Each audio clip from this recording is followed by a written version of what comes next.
most of us can only imagine what it might feel like to be told or to hear the words that you have cancer. And the reason why we can only imagine is because none of us have heard those words before. Yet, you have. What were like the first thoughts that flooded your mind whenever you heard those words come out of the doctor's mouth? So when I was first told, I was sitting in a primary care yearly appointment, had just gotten blood drawn. And my primary care doctor told me the only time we see these results is with leukemia. After she said that, I didn't really believe it. I kind of assumed that there were other options. My husband, Andrew, was out of town for work. I'd given him a call, but I was like, oh, don't fly back. It's not going to be a big deal. We'll figure it out. It's going to be something different. I thought we had days, weeks to figure out what the concern was. But my primary care walked me directly to the ER, did a bunch more tests, blood work probably 3 or 4 more times. And that was when a hematologist walked in and told me, you have acute lymphoblastic leukemia. I think at that point, shock just set in. It wasn't fear. It wasn't concern. I wasn't trying to plan. I was just shocked.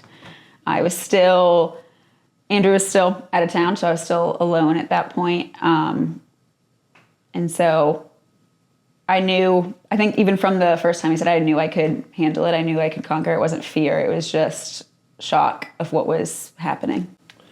What did the rest of that day look like? So the day actually started at like 7:30 a.m. My primary care appointment at 7:30. They did blood work initially, called me back, said it looked a little off. They wanted to redo it. So I went back to redo it around 1 p.m. And then that was when I was walked to the ER. They did more tests around 5:30 p.m. when I was actually diagnosed. I was told at that point they would normally send someone with the blood work like mine in an ambulance directly to admit them inpatient. But that since I was looking so good, acting so healthy, they were letting me go home, pack a bag, told me to pack a bag for 21 days and get ready to drive to the hospital. Really? Yeah, it was one of those things. I went and sat at home. I was still by myself. It was just me and my dog. And one of my friends called me and I just asked her, I was like, how do I pack a bag for the hospital for 21 days? What do I do? And there was no fear that set into your mind yet? Not yet. I was still in very good spirits. I kind of, at that point, still had a lot of trust, and I still do have a lot of trust in medical professionals, in science and doctors, and I had trust that the treatment was going to work. I never really, at that time, I don't think I understood the severity of the circumstances, and that being admitted hours after you're diagnosed is pretty serious. Yeah. So I think the shock actually probably helped take over any kind of fear that there could have been. Sure. How severe was it? Like you say, it's like you found out you had cancer, and they said we would usually rush you straight to the ER, which lends yourself to say that's pretty bad. It's like, how bad was it? They had told me if I hadn't ended up at a primary care appointment that day, I probably would have ended up in the ER 1 or 2 days later from passing out. My white blood cells were so low, or so high, and my platelets were so low that my body would have just given out after a certain amount of time. And so you didn't go in because you felt bad? It was just like a regular checkup? It was just the yearly checkup, yearly blood work. It was at 7:30 on a Monday morning. I had been at a best friend's wedding 2 days before. I had almost canceled it just because to me it seemed like a hassle to have to go in. But I was like, you know what, I'll get it over with. Just get it done with. But it was probably the luckiest get it over with that I've ever had. Are you religious at all? I am. Do you think it was a little stroke of God? Like, hey, you should probably you should nudge you in here. Yeah, I definitely think so. And I think about it all the time. Like I said, my husband was working in a different state at this time. So I was home alone. And I think all the time, what would have happened if I hadn't gone to this doctor's appointment and I would have passed out when I was home alone. Yeah. And no one would have been there to help me. When did you tell Andrew? I told him right away. So after my primary care doctor told me that they only see these results with leukemia, I I still wasn't taking it too seriously at that time. So I had like shot him a text about what she was thinking and told him that I was like, don't get a flight back. It's not going to be a big deal. They're going to figure it out. This isn't actually going to be leukemia. It's going to be something else. Luckily, he didn't listen to me at all. And he immediately booked a flight back, was back in Louisiana by 9 p.m. that night. But I think he's the one that sprang into action from the moment that I told him. He called his sister-in-law that's in the medical field. He called his mother, had her come to the ER to be with me. He talked to my mom. He pretty much handled everything allowed me to kind of process the situation. Yeah, that's a wild whirlwind, all in like less than 12 hours. Yeah. Like I can't imagine going through, like I can't put myself in that situation. Very few people can kind of put themselves into that kind of emotional situation. And so, like we can only view it through our lens, and like no one has gone, like very few people have gone through something like that. So I can just imagine how my heart would flutter or how my skin would feel red and hot. Like, but again, I can only imagine. And, so I'm curious now, what was Andrew's reaction whenever he walked through the doors and saw you for the first time and saw your face? Seeing him walk through immediately calmed me down. I knew once he was there, everything was going to be fine. And he definitely works on getting things done, making a plan, having a plan of action. And he never let me see that he was scared. We've talked about it years later. Now that I'm 3 years out, we've talked about what he did that night and like the days following, but it was nothing that I could see.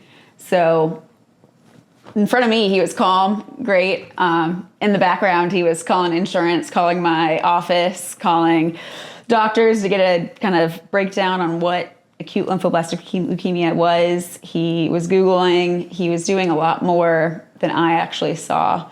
So I'm forever grateful that he's a man that acts. Now, one night at dinner, he was telling us about his pack list for the hospital and how as y'all's stay grew longer and longer, his list of necessities grew larger and larger. And I really think he needs to put that list into like a format that he can give to other people who have been in your situation, for husbands or family members who are along for that journey. But it was phenomenal just listening to how much he cared about everything y'all were going through, and like he just dropped everything for it, and incredibly respectful, and it's beautiful. So following going into the ER that evening and packing a bag for the hospital, I'm sure you and your physicians kind of drew up a plan, like this is what we're going to do, and this is how long it's going to take, and this is what treatment's going to look like. What did that look like?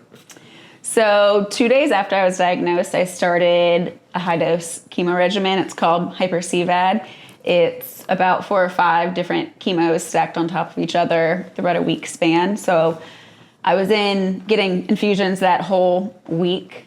It was honestly completely debilitating. Before I was diagnosed, saw myself as healthy. I was 27 years old. I thought I had my whole life ahead of me, my whole career ahead of me. I had pretty much thought I was invincible at that time. So to go from that, and then in 2 weeks, I was barely able to walk from the couch to the bathroom. I wasn't able to eat normal foods. I would lose 10 pounds 1 week and then gain 10 pounds the next week. 14 days after I was diagnosed, I had lost all my hair. So I looked completely different than I had ever thought I looked. It was just, the treatment hit me a lot harder than I thought it was going to. And it was, physically, I was able to handle everything, but it was a much more bigger mental toll than I thought it was going to be very quickly. Yeah, the physical toll that ends up playing on your mind it's much more than the physical actually really is. But that doesn't make the mental anguish that you go through any less intense.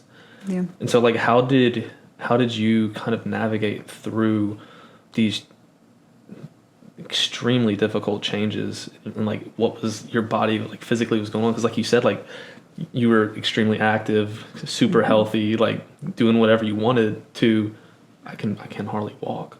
Yeah. Like I look in the mirror and I have no hair, and my body's going through these fluctuations and like fluid retention and things like that. And how did you manage that and just like keep good spirits? So a lot of that I think was focused around just like the lack of control. I didn't have control over my body. I didn't have control over who I could see. Doctors were telling me when I had to be somewhere, where I had to be. Wasn't able to go into work, I just didn't have control over any aspect of my life. So I took hold of what I could and made the routines that I could, whether that was just doing laps around the hospital floor or taking my IV pole outside. I did the best to control what I could in my life, and I leaned a lot on the relationships that I had. Yeah. And now I know this, but we haven't mentioned it. Mm-hmm. Y'all moved to Houston. Y'all dropped everything and moved to Houston. How long did y'all live there for?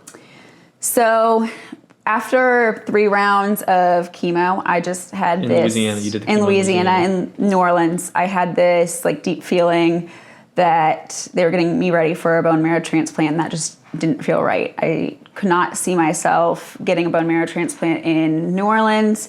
And when you get a transplant, you have to stay inpatient for about 30 days and then stay near the facility for about 2 additional months.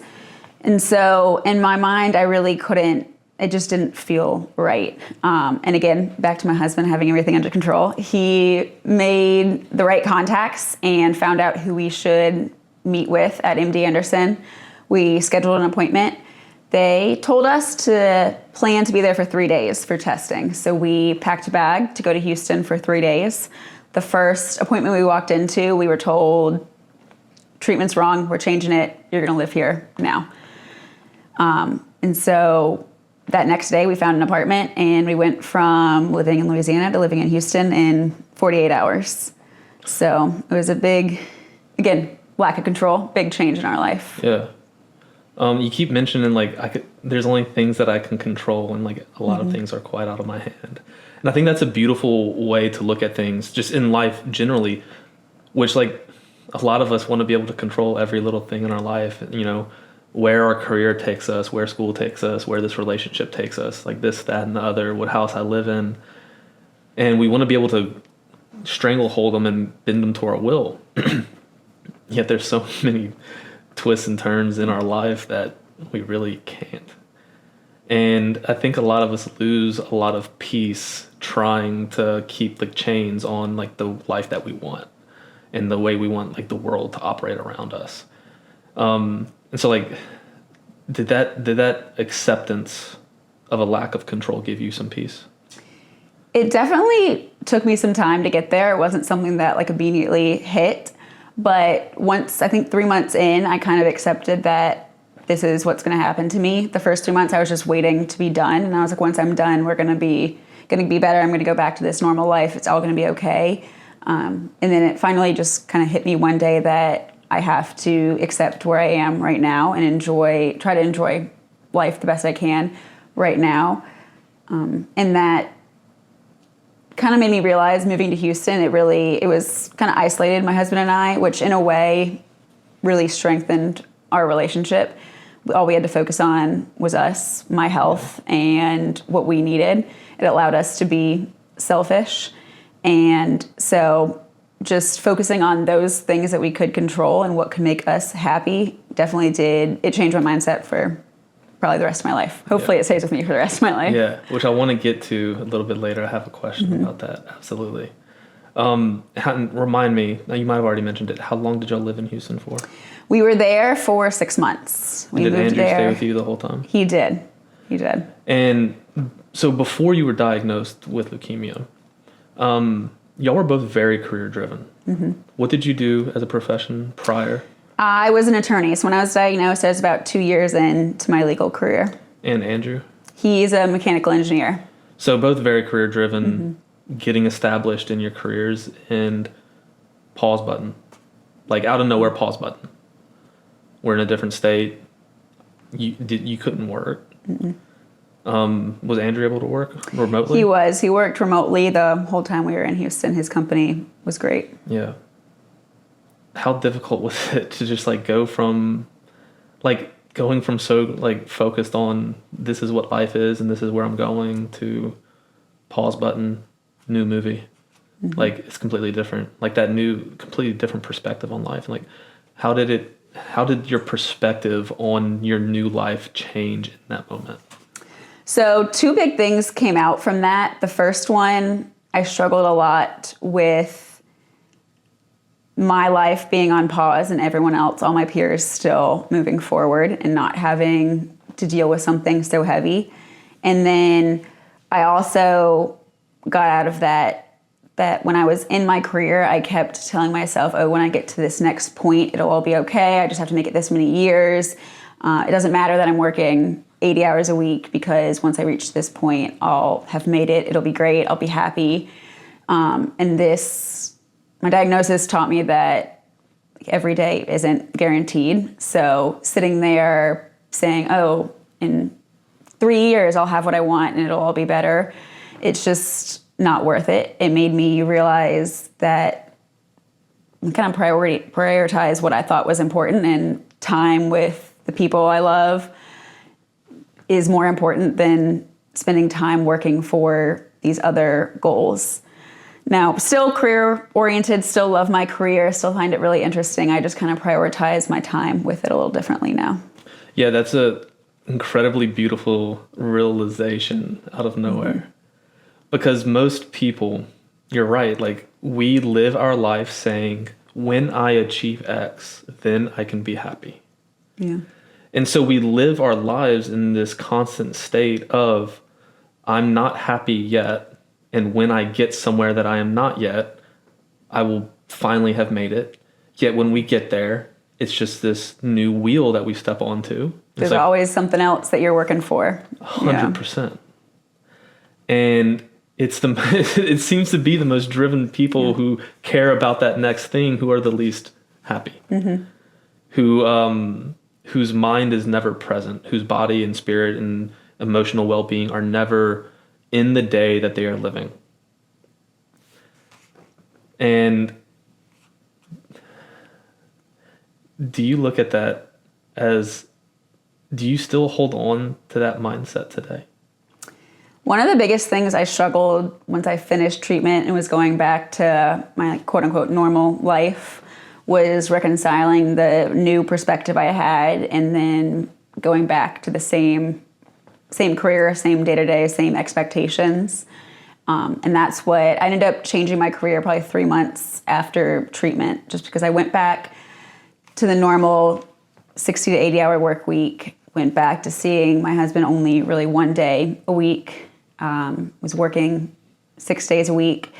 And I got to the point where I was like, what am I doing? I just went through this life-changing journey, learned what I thought was so much, was so thankful for my like new lease on life. And then I just went back to exactly what I was doing before.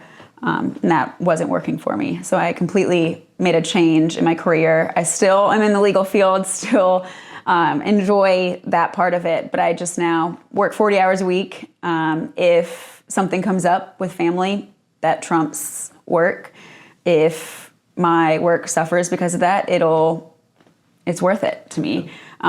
It's just, I don't know, as kids say now, it's not that deep. It's like not that deep anymore. It's just a happiness trumps everything now. Yeah. That's an interesting point that you make, and it was actually one of the questions I had for you, and I'm grateful that you spoke on it without me even touching on it. In that, a lot of times in life, we hit this obstacle in our lives, whether it's a breakup or like a hard truth that we hear from somebody, and we're like, okay, I'm going to change that. I'm going to reorient my priorities. Say, like, if Kristen, my wife, comes to me and is like, Brandon, like, your work is taking up way too much of your time, and like our family's suffering. Like, okay, like I'm gonna fix it. I'm gonna get better at it. And a week goes by, and you go right back to how it was. Yeah. And so we have like these little hits of like motivation. We're like, oh, I'm gonna change it. Like I'm gonna be different. But then we ease back into like what's normal and what's easy and whatever. And so like, how did it took time, or how did you kind of like work your way into like making the priorities your priorities? It definitely still happens. Like I find myself getting upset that I'm going to be 30 minutes late to work. And then I'm like, it's not that big of a deal. It's going to be okay. I'd rather get to work safe, be there safe. I'm 30 minutes late because I had to spend time with my dog, who I love. Yeah. It's going to be okay. And it's things like that I do have to take a step back and just remind myself that I'm still living a normal life. We're still all normal people. So it's more reminding myself of these priorities rather than can't live them out every single day. But I think it's making the little decisions, like changing my career, and that's a big one for like changes my whole life and hopefully for a lifelong decision. And I think it's positively impacted my husband and I's relationship, my family's relationship. My parents still live in Florida. My brother lives in Washington. And changing my career has given me the time to go travel and visit them more. We're actually going to Washington this next week. I'm able to take a week off of work to go see him. And that's something I don't think I would have felt comfortable doing in my previous position. So even if I don't see myself like consciously making the decisions every day, they're still happening, still making a big impact on my life. And it's just kind of reminding myself every once in a while to still think of that perspective. Yeah. A lot of times we put off the things that we know are really important because we think we'll have another day to do it. Yeah. And I think I don't know how many people recognize that we do that. I certainly recognize that I do it, through graduate school and residency and competing, whatever. I used to tell Kristen, like, oh, whenever I'm done, then we can go on vacation. Or, whenever I'm done with, like, this bout of work, then we can sit down and actually, sit down and watch a movie or whatever. And I realized, part of this is, like, you and I's conversation months ago. It's like, what if that, like, time doesn't come? And, like, we only have today, truly. We only have this moment right now, and tomorrow's not guaranteed. And I think a lot of us want to think that, like, we're so invincible and, like, we have so much time left. And it's a beautiful thing that you realize that it's not guaranteed. Yeah. As tough as it was to hear the words, like, hey, like, your time might be up. Mm-hmm. Like, it could very well be gone tomorrow. And, like, you have to sit there and be like, okay, well, now I have today. Yeah, everyone looks, like, when they hear about a cancer story, they kind of look at all the loss that comes with it. And there was a lot of loss. I truly feel like I was a completely different person before I was told that I had cancer. I was a different person when I was going through treatment, and I'm a different person after. It's like I've lived 3 different lives. But despite all of that loss, I feel like people miss out on the big perspective change and what you gain from going through something like this. I learned a lot about the people that are there for me. I was amazed at how many people stepped up for my husband and I and made sure that we were taken care of and supported while we lived in a different state.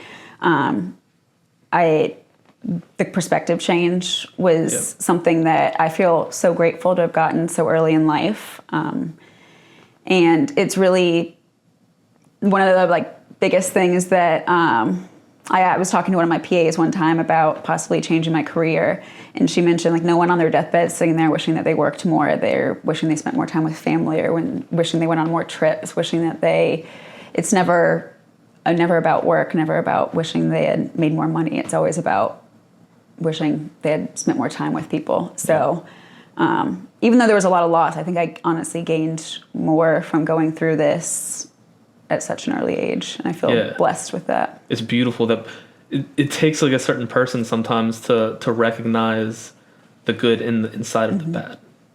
And I really admire your maturity about it, and the way that you walked through it, and just hearing your story, which is why I wanted so badly to have this opportunity with you today.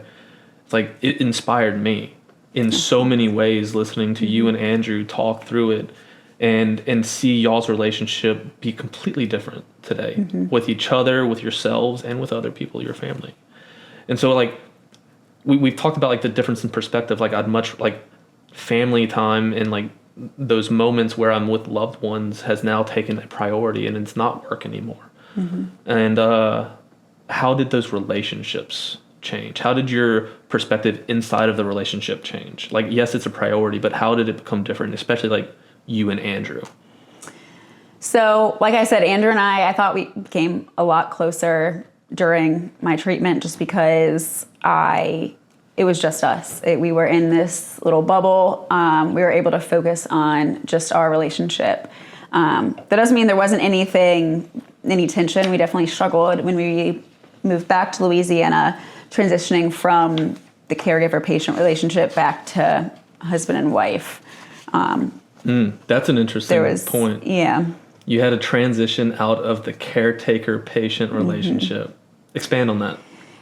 He definitely, so I had a PICC line for 6 months, and when I was at home, he would have to change the dressing. He made sure that I was taking... What is a PICC line? It's a central line through your arm, gotcha. Just so I could get IVs. So he would flush that with saline every day. He would change the dressing once a week.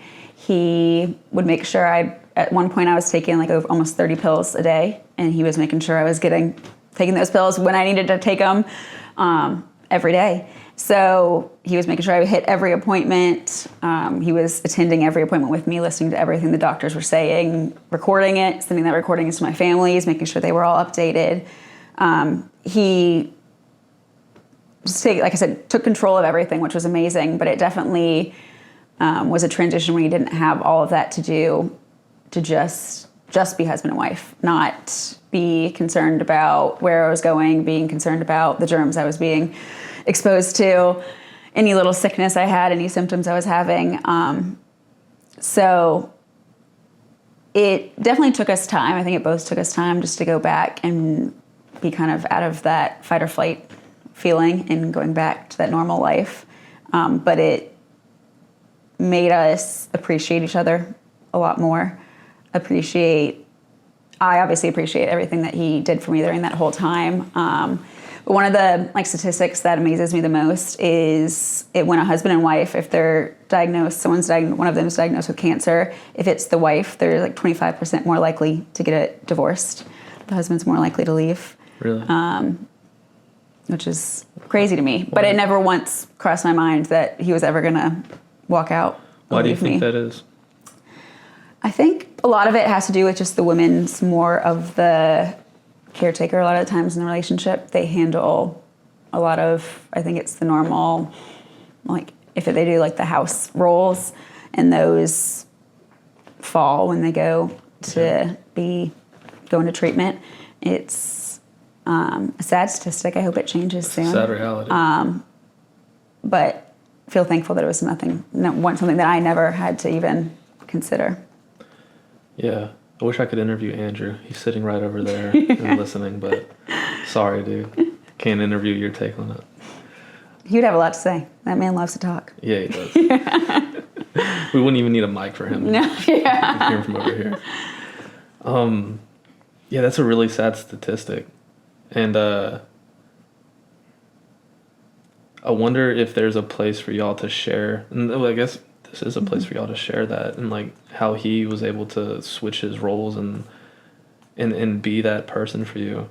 And now, whenever we recanted this entire situation with you guys over dinner, there was times whenever Andrew, after treatment and everything, and you were healing and recovering, he was still in that caretaker mode. Like, he dealt with fear quite a bit. What were his reactions like? And then how did y'all kind of circumvent it over time and get him to a place where he wasn't always in that fear mode of, wait, you have a cold, we might need to, like, or you're feeling bad, we need to go to the ER, we need to go to the hospital, we need to get it checked out? So his fears were definitely warranted. Sure. I think I spent over like almost 70 days inpatient through my whole time of treatment, and a lot of those were having to do with fever, infections. I had some neurotoxicity when I started immunotherapy, and when I'm going through this, they have me properly medicated oftentimes I don't even remember half of it, but he's sitting there watching me go through all of it. So I think his fears were very like warranted, but it was one of those things that it took time, and then it also just took us talking through it, and him understanding that he has to trust me. I know my body, better now than I ever did before. Yeah. So it just took communication between us. Were you ever afraid that like a day might be your last day? Not when I was going through treatment. I had a lot of trust in the medicine that we have now, and I had a lot of trust in my doctors. My doctors were very confident that I would make it through this.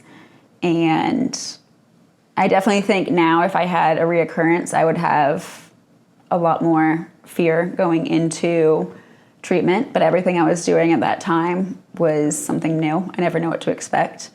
So I never was really apprehensive. I was like, okay, we just got to get through this next thing. And I always knew that there was going to be a light at the end of the tunnel. 2 questions here. So you said, if I went back into it, I think I'd be a lot more afraid if you had a reoccurrence. Mm-hmm. Why? I know what to expect now. It really is that ignorance is bliss. Every time I started a new treatment, I was, it's something new, something different. I can get through this. And if I had a bad response, like the neurotoxicity, through that I had what they call like expressive aphasia, where I wasn't able, it was honestly to me, it felt like I was drunk, but I wasn't able to speak. I wasn't able to like get my words out, but that went away. And when I woke up, I was like, okay, they figured it out. We're going to fix that moving forward and we'll be fine.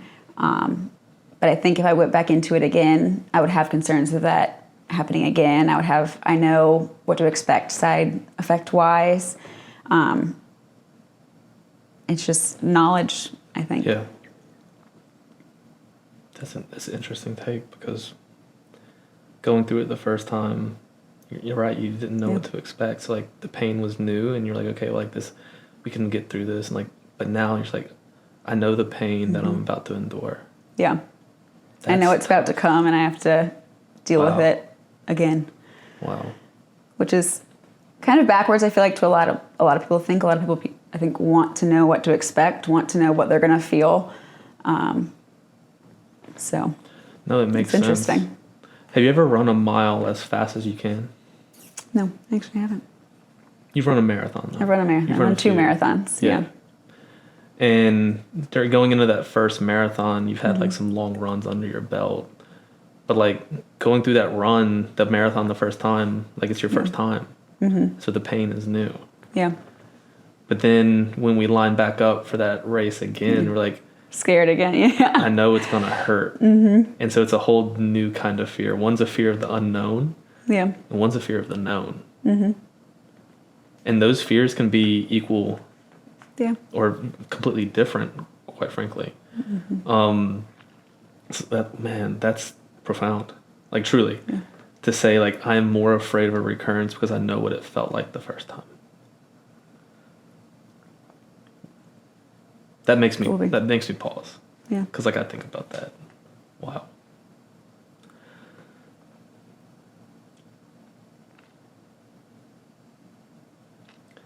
How would you navigate it again? Would you do anything differently? Would you and Andrew do something differently to go through that again? I think my biggest regret from my first time through treatment was not being appreciative enough of everyone that reached out to me and everyone that was there for me. I had a lot of people text me, a lot of people check in, people that I hadn't talked to in months or years.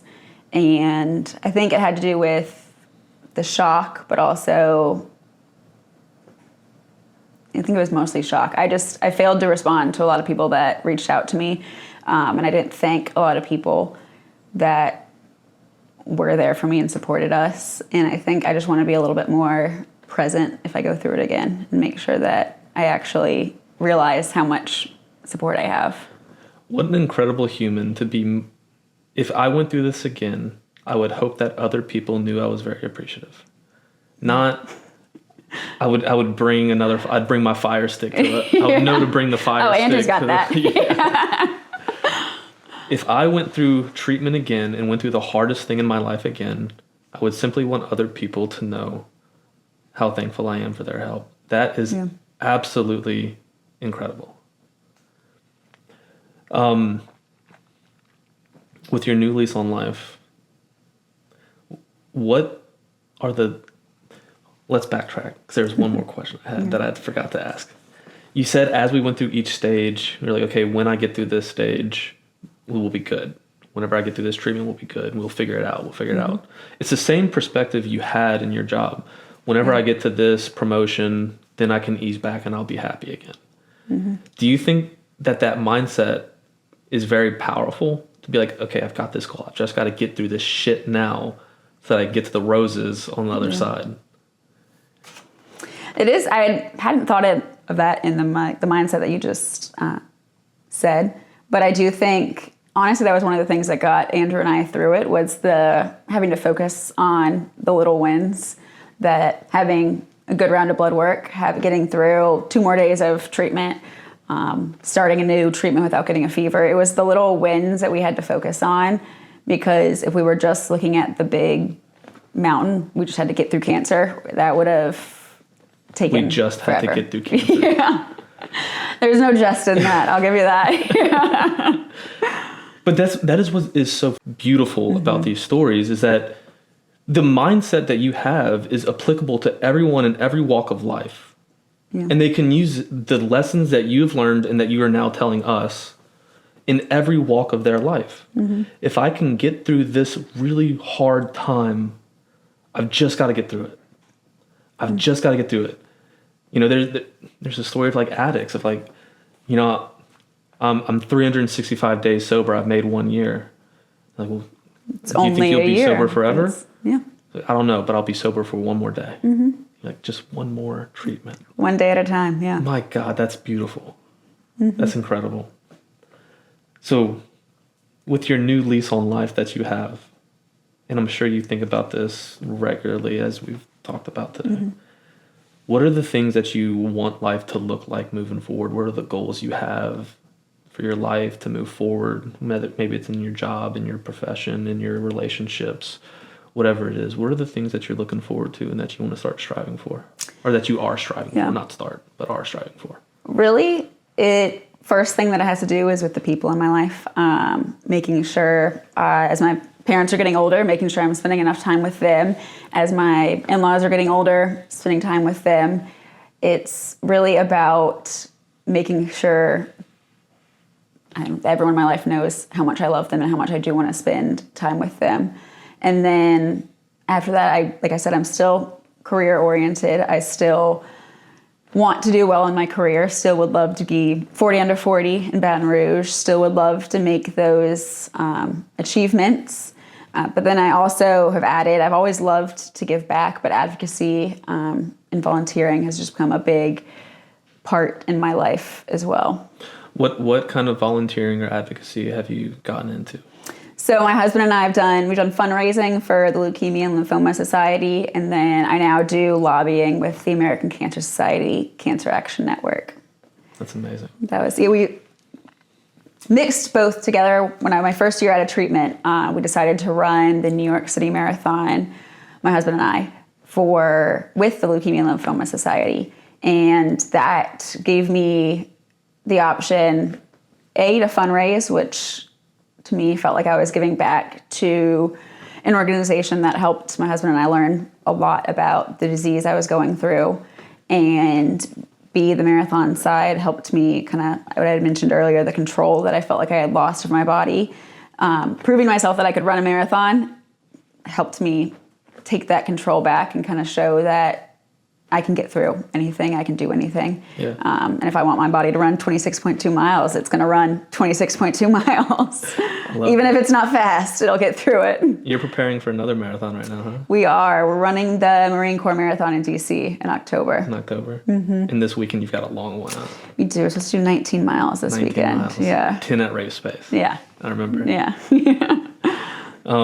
And you just got back from DC. Yes. And what were you doing in DC? You got back last night. Yeah, really I was in late. DC for the American Cancer Society Cancer Action Network Leadership Summit and Lobby Day. They had over 700 people from all over the nation, in DC, in Guam, in Puerto Rico, everywhere, to talk to our lawmakers just about how important funding is for cancer research and prevention. It's incredible. If you could tell anyone your one piece of advice in life, not in going through cancer, not in career, in life, like what's a message that you wish everybody would just recognize and apply? It really is just to live life to its fullest. Don't let stress or your career, there's not one thing that will make or break your life. And also, you can truly get through anything. That applies to cancer, that applies through having a bad day at work, that applies through any type of grief. That was something I don't think, prepared for. Cancer, along with cancer comes a lot of grief, grieving who I was before cancer, grieving the family I thought my husband and I were going to have, grieving the whole year I lost of my life to treatment. There's a lot of sadness, and like I said, loss that goes along with cancer, but just seeing the amount that you gain from it. So every bad situation that you do go through, there is good associated with it, and just making sure that you see that sun through all the clouds. Hindsight's 2020. Is there any part of you that wishes that you didn't go through that? Of course. I don't think any cancer survivor wishes cancer on anyone and wishes they went through it. It was very tough. I wish there was another way I could have gotten this amazing perspective on life. Yeah. But it did teach me to have a lot more grace for everyone around me. You never know what someone walking on the street's going through. So I'm a lot more, I think I've mentioned this to you before, like when I hear someone at the office complaining about something simple, something that I think is completely dumb, I'm like, thank God that's the biggest thing in their life for them to complain about. Like, how lucky are they that this is spilling their coffee on their computer is the biggest thing. I'm very thankful for the perspective, but no, I don't wish to ever go back to that. Yeah. It'd always be the most beautiful thing to get the lesson without the trial and tribulation. Exactly. It doesn't work like that, though. Yes, we know it does not quite work like that. Well, I want to say, like, your perspective on all of this, your story, I think about it regularly. I think about the night that we had the conversation at the dinner table. I think about your newfound love of life and like what you say is important. And it's changed the way that I look at things immensely. And so I want to thank you so much for being vulnerable and recanting all of this. And I know it's probably tough to relive a lot of this in your mind and go through it again. And so thank you for the opportunity. And I love you guys. Like, y'all are incredible. And so, thank you. Thank you. That's the whole reason I think I want to talk about my story so much. It gets easier the more and more I talk about it. But if I'm able to have more people think about this new perspective or think about this new way of life without having to go through what I went through, I'm happy to share it. Excellent. Thank you so much. Thank you. And keep chasing.